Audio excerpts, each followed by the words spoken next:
श्री परमात्मने नमः। प्रेम उन्मत्त अवधूत का पादोदक पान। आगे माता इनकी इस बाल चपलता से बड़ी ही प्रसन्न हुई। अब आप जल्दी से घर से बाहर निकले। बाजार में होकर पागलों की तरह दौड़ते जाते थे। न कुछ शरीर का होश है, न रास्ते की सुधि। किधर जा रहे हैं और कहाँ जा रहे हैं इसका भी कुछ पता नहीं है। रास्ते में भागते भागते लंगोटी खुल गई। उसे जल्दी से सिर पर लपेट लिया। अब नंगे धड़ंगे दिगंबर शिव की भांति तांडव नृत्य करते जा रहे हैं। रास्ते में लड़के ताली पीटते हुए इनके पीछे दौड़ रहे हैं, किंतु इन्हें किसी की कुछ परवाह ही नहीं। जोरों से चौकड़ियां भर रहे हैं। इस प्रकार बिल्कुल नग्न अवस्था में आप प्रभु के घर पहुँचे। प्रभु उस समय अपनी प्राणेश्वरी विष्णु प्रिया जी के साथ बैठे हुए कुछ प्रेम की बातें कर रहे थे। विष्णु प्रिया धीरे धीरे पान लगा लगा कर प्रभु को देती जाती थी और प्रभु उनकी प्रसन्नता के निमित्त बिना कुछ कहे खाते जाते थे। वे कितने पान खा गए होंगे इसका ना तो विष्णु प्रिया जी को ही पता था और ना प्रभु को। पान का तो बहाना था, असल में तो वहाँ प्रेम का खान पान हो रहा था। इतने में ही ये नंग धड़ंग में उन्मत्त अवधूत पहुँच गए। आंखें लाल लाल हो रही थी, संपूर्ण शरीर धूल धूसरित हो रहा था। लंगोटी सिर से लिपटी हुई है।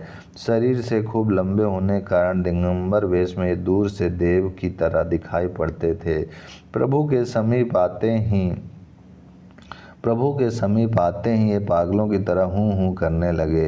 विष्णु प्रिया जी इन्हें नग्न देखकर जल्दी से घर में भाग गईं और जल्दी से किवाड़ बंद कर लिए।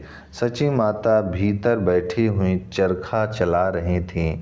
अपनी बहू को इस प्रकार दौड़ते देखकर उन्होंने जल्दी से पूछा, क्यों क्यों क्या हुआ? विष्णु प्रिया मुँह में वस्त्र देकर हंसने लगी। माता ने समझा निमाई ने जरूर कुछ कौतूहल किया है, अतः वे पूछने लगी, निमाई यही है या बाहर चला गया? अपनी हंसी को रोकते हुए हाँफते हाँफते विष्णु प्रिया जी ने कहा, अपने बड़े बेटे को तो देखो, आज तो वे सचमुच ही अवधूत बन आए हैं। यह सुनकर माता बाहर गईं और निताई की इस प्रकार बाल क्रीड़ा को देखकर हंसने लगीं। प्रभु ने नित्यानंद जी से पूछा, श्रीपाद आज तुमने यह क्या स्वांग बना लिया है?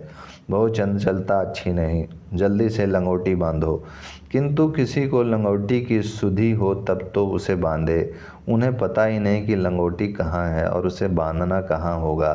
प्रभु ने इनकी ऐसी दशा देखकर जल्दी से अपना पटवस्त्र इनकी कमर में स्वयं ही बांध दिया और हाथ पकड़कर अपने पास बिठाकर धीरे धीरे पूछने लगे, श्रीपाद कहाँ से आ रहे हो? तुम्हें हो क्या गया है? यह धूली संपूर्ण शरीर में क्यों लगा ली है? श्रीपाद तो गर्क थे, उन्हें शरीर का होश कहाँ। चारों ओर देखते हुए पागलों की तरह हूँ हूँ करने लगे। प्रभु इनकी प्रेम की इतनी ऊंची अवस्था को देखकर अत्यंत ही प्रसन्न हुए। उसी समय उन्होंने सभी भक्तों को बुला लिया। भक्त आकर नित्यानंद जी के चारों ओर बैठने लगे। प्रभु ने नित्यानंद जी से प्रार्थना की, श्रीपाद अपनी प्रसादी लंगोटी कृपा करके हमें प्रदान कीजिए। नित्यानंद जी ने जल्दी से सिर पर से लंगोटी खोलकर फेंक दी। प्रभु ने वह लंगोटी अत्यंत ही भक्ति भाव के साथ सिर पर चढ़ाई और फिर उसके छोटे छोटे बहुत से टुकड़े किए। सभी भक्तों के एक एक टुकड़ा देते हुए प्रभु ने कहा, इस प्रसादी चीर को अभी सभी लोग खूब सुरक्षित रखना। प्रभु की आज्ञा स्वीकार करके सभी ने उस प्रसादी चीर को गले में बांध लिया। किसी किसी ने उसे मस्तक पर रख लिया। इसके अनंतर प्रभु ने निताई के पाद पद्मों में स्वयं ही सुगंधित चंदन का लेप किया, पुष्प चढ़ाए और उनके चरणों को अपने हाथों से पखारा। निताई का पादोदक सभी भक्तों को वितरित किया गया। सभी ने बड़ी श्रद्धा भक्ति के साथ उसका पान किया। शेष जो बचा उन सबको प्रभु पान कर गए और पान करते हुए बोले, आज हम कृतकृत हुए, आज हमारा जन्म सफल हुआ, आज हमें यथार्थ श्री कृष्ण भक्ति की प्राप्ति हुई। श्रीपाद के चरण अमृत पान से आज हम धन्य हुए। इस प्रकार सभी भक्तों ने अपने अपने भाग्य की सराहना की। भाग्य की सराहना तो करनी ही चाहिए।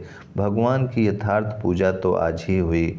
भगवान अपनी पूजा से उतने संतुष्ट नहीं होते जितने अपने भक्तों की पूजा से संतुष्ट होते हैं।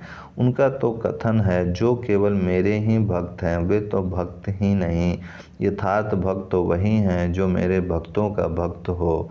भगवान स्वयं कहते हैं, ये मैं भक्त जना पार्था ना मैं भक्तास्ते जना मद भक्ता नाम च ये भक्तास्ते में भक्तताम मता। क्योंकि भगवान को तो भक्त ही अत्यंत प्रिय हैं। जो उनके प्रियजनों की अवहेलना करके केवल उन्हीं का पूजन करेंगे वे उन्हें प्रिय किस प्रकार हो सकेंगे। इसलिए सब प्रकार के आराधनों से विष्णु भगवान का आराधन श्रेष्ठ जरूर है, किंतु विष्णु भगवान के आराधन से भी श्रेष्ठ विष्णु भक्तों का आराधन है। भगवत भक्तों की महिमा प्रकाशित करने के निमित्त ही प्रभु ने यह लीला की थी। सभी भक्तों को निताई के पादों तक पान से एक प्रकार की आंतरिक शांति सी प्रतीत हुई। अब निताई को कुछ कुछ होश हुआ। वे बालकों की भांति चारों ओर देखते हुए सची माता से दीनता के साथ बच्चों की तरह कहने लगे, अम्मा बड़ी भूख लगी है, कुछ खाने के लिए दो। माता यह सुनकर जल्दी से भीतर गईं और घर की बनी हुई सुंदर मिठाई लाकर इनके हाथों में रख दी। ये बालकों की भांति जल्दी जल्दी कुछ खाने लगे, कुछ पृथ्वी पर फेंकने लगे। खाते खाते वे माता के चरण छूने को दौड़े। माता डरकर जल्दी से घर में घुस गई। इस प्रकार उस दिन निताई ने अपनी अद्भुत लीला से सभी को आनंदित किया।